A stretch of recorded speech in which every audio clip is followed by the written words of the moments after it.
democracy. You stand up for the values. You stand up for children. You stand up for human rights. You stand up for democracy. We understand that in terms of our nation.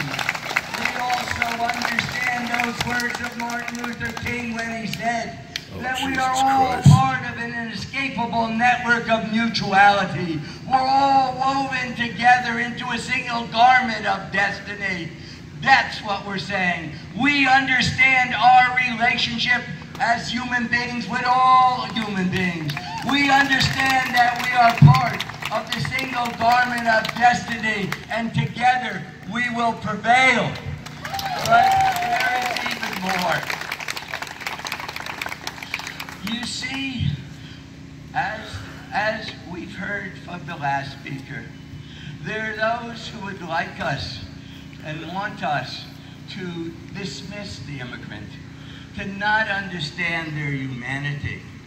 You know, those of you who might have read Invisible Man by Ralph Ellison, what happens is, if you don't see a person because of your prejudice or stereotypes, you can't treat him as a human being. So the call that was made to you in our last speaker was to understand, indeed, the human stories that are here, and to understand our responsibility as human beings to all. We were all immigrants too. This is not the first time in our history where the anti-immigration forces have come onto the scene. In the 1840s, you had the Know Nothing Party, which was anti-Irish. In the 1890s and into the 1920s, you had the opposition to the immigration from Eastern and Southern Europe against Italians and Poles and Jews and Russians. And now we face the immigration hatred, the resistance against those who are coming, who are our brothers and sisters from Central and from South America and from other places in the world. This, however, has always been a fight where ultimately the forces of right have prevailed. Whether we will prevail this time is up to you, is up to me, is up to each of us.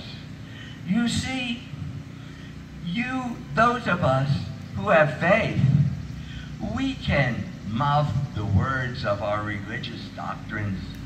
We can mouth the words of our Constitution and our Bill of Rights. But at bottom, we have to make the commitment to walk the talk. We have to make the commitment to use every fiber of our body, every part of our mind and our heart to make sure that America... Yo, I'm at the family together thing, whatever you're going for, protest. I think they kind of look at me funny because I'm black. Wow. Okay. A quick announcement. I don't know if you it's just a little bit of crowd here for this little town, you know what I mean? It's not like super deep, you know what I mean? But if you want it, it's here. You can thank the mayor. We all know who's here. Other people who signed up to donate. I'll get some more shots. Some water and some ice to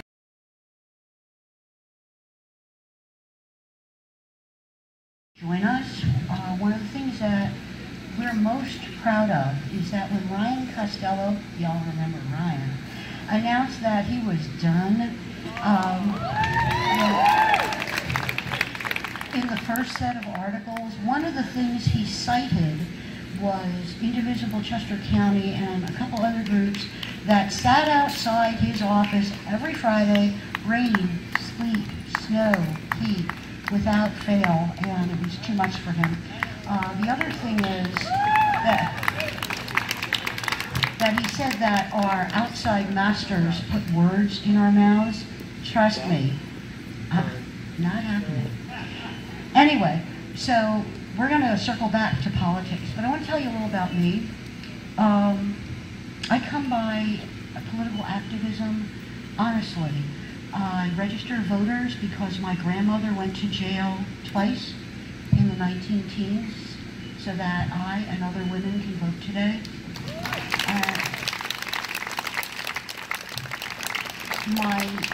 My mom passed away about 2 weeks ago. She gave me this necklace, and she was a political activist.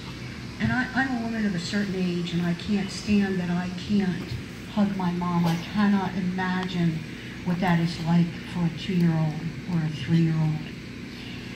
Now, my mom, in 1948, at the age of 16, was arrested for protesting at City College in New York so that blacks could be teachers and students and not just maids and porters. Brave thing for someone who's 16 in college to do. And my mom taught me about standing up. My dad used to carry me in the 50s on his shoulders to civil rights marches. I carried my first lit basket in 1959. It's a very short little child, for my uncle. This is the family business. This is what we do. We do it on all sides. And that's how I come to this. And it means a lot to me to see so many people who suddenly want to be engaged. And that's what I want to talk to you about. The people who stand up and say, you have to get involved and you have to care, and this is a crisis of morality, are completely correct. But they didn't tell you how. And how is the difference between yes, I want to, and yes, I do. So the first thing is, make sure that you're registered to vote and that you are registered to vote at your correct address and under your correct name. We can check that for you. If you have any questions, in the back with the candy, with our Girl Power candy collection. And also make sure that everyone on your block is registered. There might be somebody who's moved in, somebody that you know a long time might also have somebody who's staying with them, a child who's returned to the nest because they don't have a job, a parent comes and stays with them. Make sure they're registered. We at Indivisible Chester County, you can get our information, can provide you with a list of blank houses on your block. Those are houses that, according to the County of Chester, have no one registered in them. And you can go register those voters. I'm out here still baking hot. Speaker now is talking about getting people registered to vote and everything else. Shit, this year's all the marbles. I don't know if I'll be able to ask them. I want to ask some people some questions, but there's a lot of speakers, so I don't think I'll be able to. But it's crazy, man. This is, man.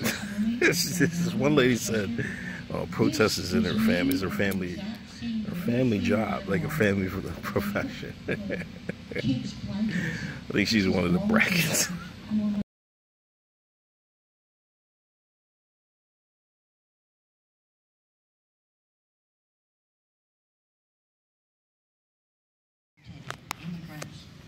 When someone says the Democrat Party, say no, it's the Democratic Party, don't steal our name. You give these people power when you let them get away with messaging. Democrats suck at messaging. Trust me, I give advice. But you can message your neighbors, your friends, the people you work with, your kids, friends, parents. You can be like me, and whenever I'm in a restaurant or a clothing store or something like that, and they say, can I get you anything else? I said, yeah, by the way, are you registered to vote? Do you know the next election is coming up on such and such a date? Seriously, anybody who's been shopping with me knows that when you get the number, you know, for your number of things, often my number and my clothes are left there when I'm going out to my car to get voter registration forms. Voting is everything. And it's everything. This is for all the marbles.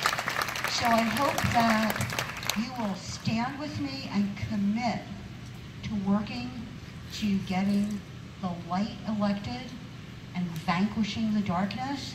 And just come see us. We'll give you an email, drop us a note, we'll get you hooked up. Thank you very much. Have a nice evening.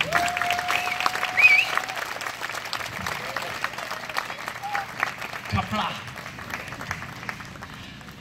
everyone knows Jessica Weingarten, indivisible Chester County. How many veterans do we have here? Veterans, raise your hand. Raise your hand. Thank you for your service. Now, a quick question for everyone. What's the difference between Donald Trump and a transgender soldier? Anyone? The transgender soldier has enough balls to serve in the military. Ladies and gentlemen, our next speaker is a civil rights attorney who practices in Paoli. He's going to lay down some law for us. Ladies and gentlemen, give it up for Garen McGarren.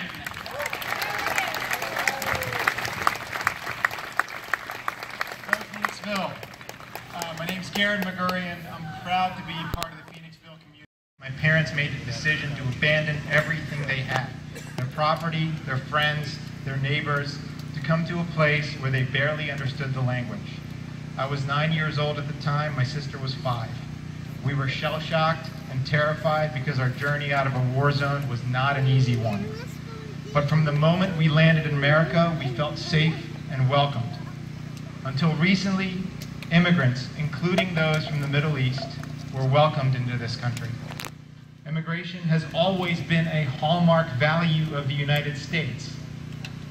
We're coming up on Independence Day, and one thing you can tell your Republican friends is to take a look at the Declaration of Independence, because immigration was one of the reasons why we declared independence from King George and England.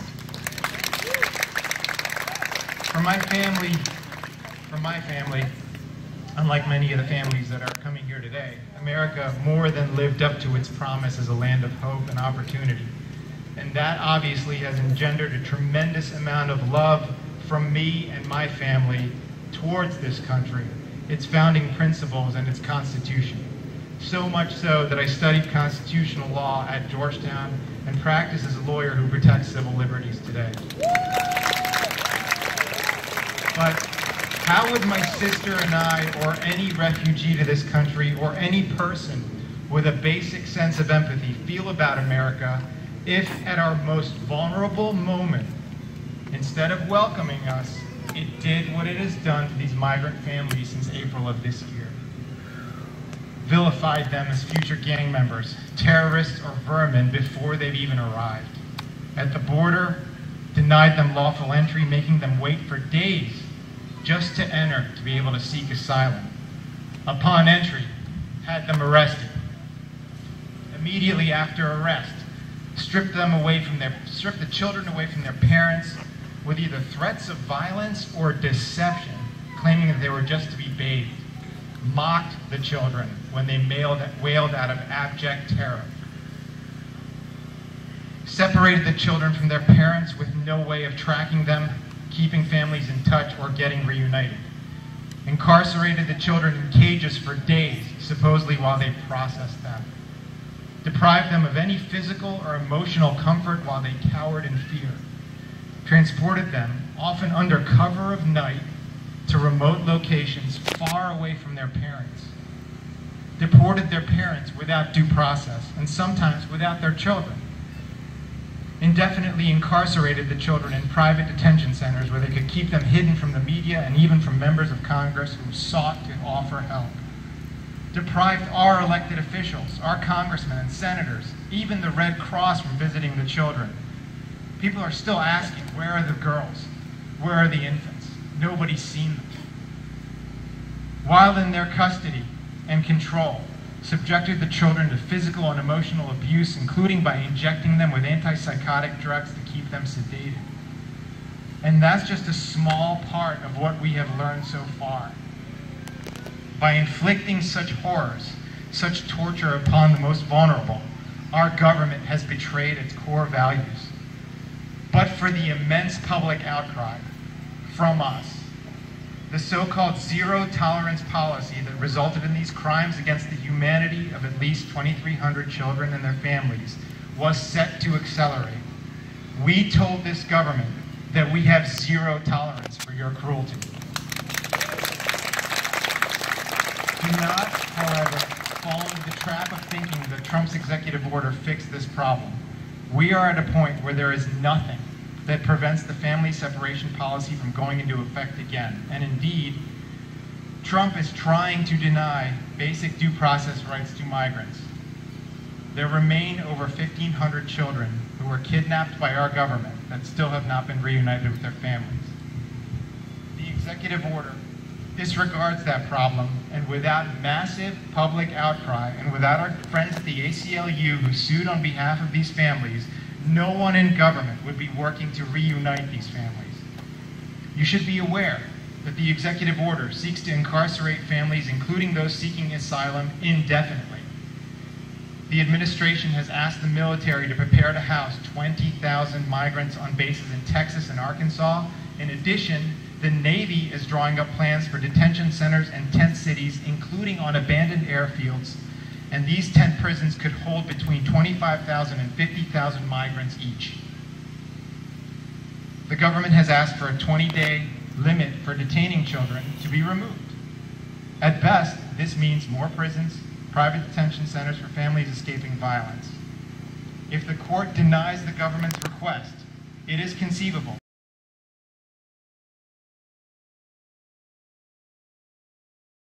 Okay, that's the second speaker. Should be over in a few minutes, or a little bit 20 minutes. It seems to be this is just they're trying to get voters. This is what they're doing to get voters. They're going to do this and have the registration for votes and everything else, and then, hey, this is a good voting. What do you call it? Registration drive. This is all this protest stuff is. That's what it seems like. Peace. When trans lives are under attack, what do we do? When poor lives are under attack, what do we do? What do we do? What do we do? That's what I'm talking about, Phoenixville.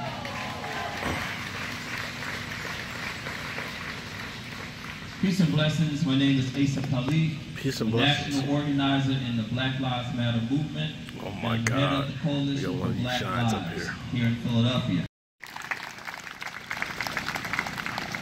I don't know about you, but I say F Donald Trump and anyone that supports him.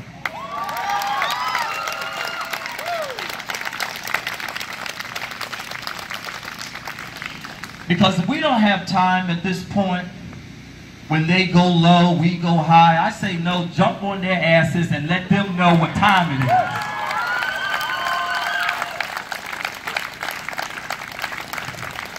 That's what high means. Because we're tired of your hatred. We're tired of your division. We're tired of your lies. We're tired of you dividing us. If you want to show what we really are about, anytime when there's a crisis throughout history, people spoke up.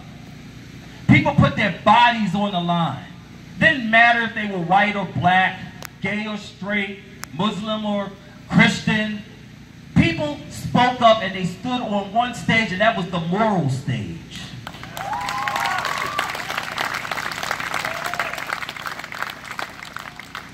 So I'm still the same activist that believes punch a Nazi in the face. You don't get to have respect when you put people under attack.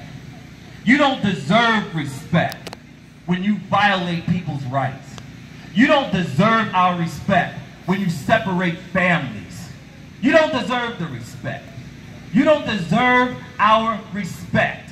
What you deserve is for us to rise up, to band together, and shut you the hell down.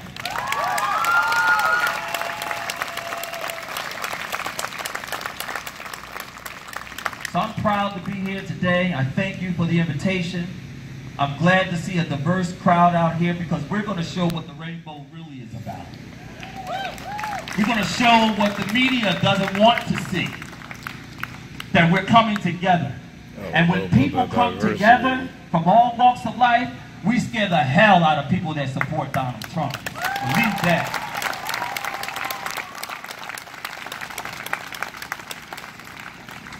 So I want to see everybody in the streets. I want to make sure that everybody keep in contact. If you don't know someone, meet someone, introduce yourself to someone.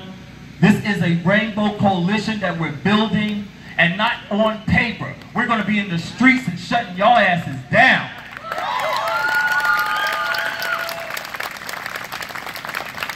So I'm going to end it with this. I want y'all to say this chant, and I want y'all to keep this in your heart. Everywhere we go, they want to know, who we are. So we tell them that we are the people, mighty, mighty people. We are the people, the mighty, mighty people. The mighty, mighty people. The mighty, mighty people. The mighty, mighty people. The mighty, mighty people. Peace and blessings. Power to all people. Yo, hope y'all enjoyed that. Just a couple points, man, it was hot out there. God damn, it was hot as hell. As far as the speakers and everything, they try to paint it as a human rights thing. They as far as they're concerned, they're immigrants. We were all immigrants. The illegal and illegal doesn't seem to matter to them anymore. They're just immigrants. You know what I mean? They had two brothers near the end before I left, and the brothers really upped the ants. This is why, they've been such good, the African American, they call it the shine, have been good foot soldiers for the brackets. They really got and compared to all the other speakers, the brothers at the end, one was a Black Lives Matter guy. The other guy, works at the school district in Pottstown. But they got him riled up. I always say the shine has the gift of gab. I wanted to talk to people, but it was late. I was pushing the carriage. I didn't really mess with them like that. But after hearing some of the words, the brothers talking about, oh, we don't got no rap to them. Trump supporters, you voted for Trump. We don't want nothing to do with you anymore. The crowd was, ah! I'm like, oh my God, these people. It's like they needed to be wound up about something. As I mentioned before, it seemed to be just, they want to use that time to, rally the troops. Just like a pep talk, a pep rally and shit like that. And get money and get votes. You know what I mean? It was a strong push for votes. Now, I'm saying that. Now, I can imagine if this was one of the bigger places like LA, they'll probably have booths and booths and booths of people. Like the speeches tell them that, we got to register, vote. Then you have these people, booths of people probably surrounding all the crowds and having people coming up and do the registration and everything. Now, if you have to think about it, if it was this really planned from the beginning, I'm a Hotep. I go Hotep all the way.